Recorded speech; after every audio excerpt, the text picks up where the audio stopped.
Dito ako, chapel ako, at isa kasama ko.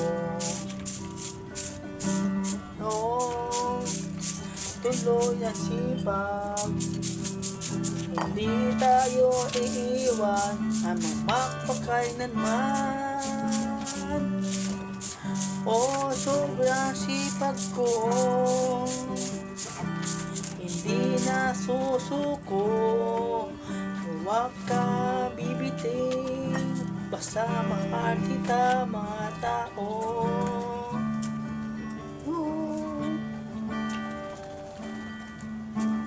Sipag, galing, sipag,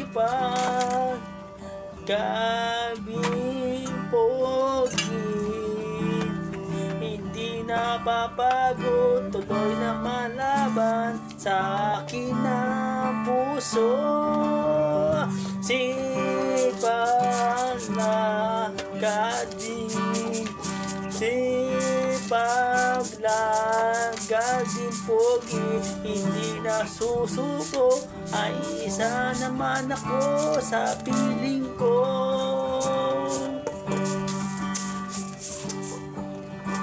Sipag, sipag,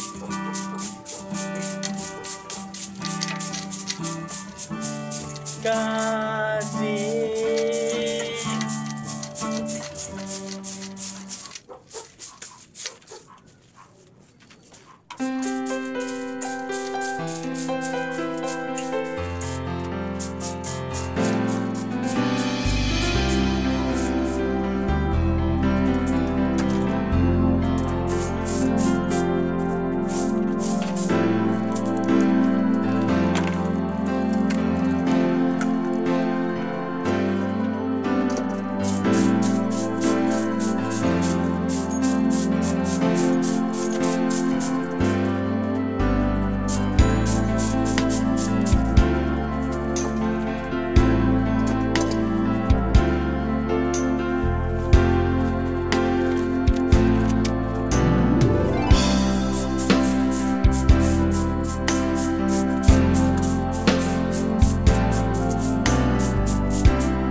Dito ako, chapel ako,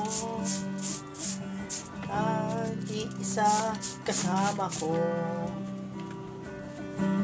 Noong tuloy ang sipag, hindi tayo iiwan, ang magpakailanman. O sobrang sipag ko, hindi na susuko. Huwag ka bibiting, basta mahal kita mga tao.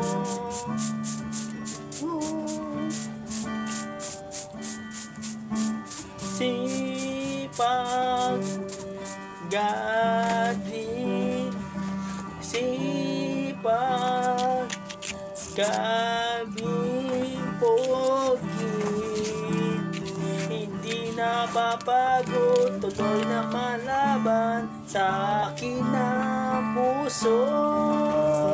Sipag na galing, sipag lagad din pogi, hindi na susuko, ay isa naman ako sa piling ko.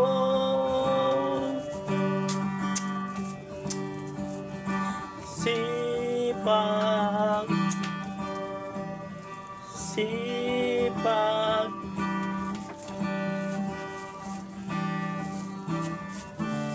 galing.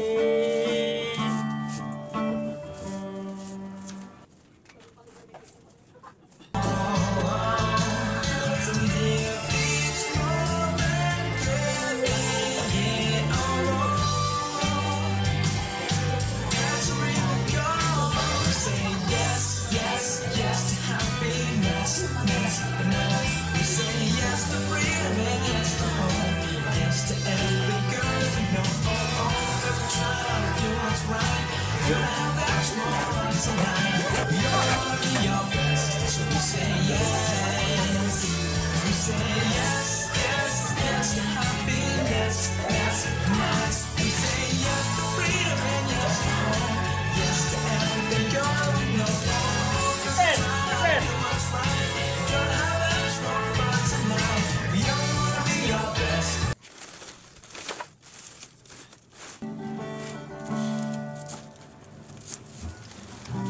ako, chapel ako, at iisa kasama ko. Noong tuloy na sipag, hindi tayo iiwan at magpakailanman. O sobrang sipag ko, hindi na susuko. Huwag ka bibitin, basta mahal kita mga tao.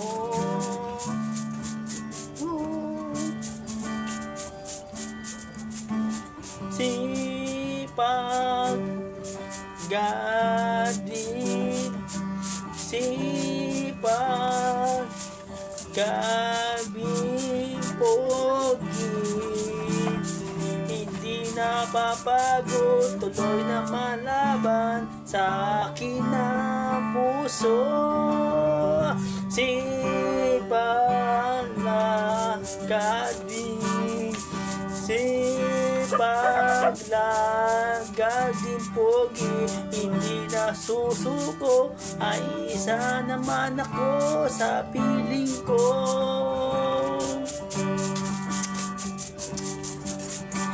Sipag, sipag,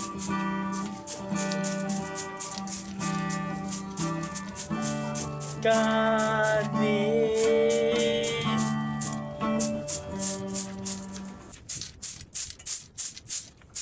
Hindi karera ang buhay, kaya hindi tayo dapat nakikipag-unahan sa iba.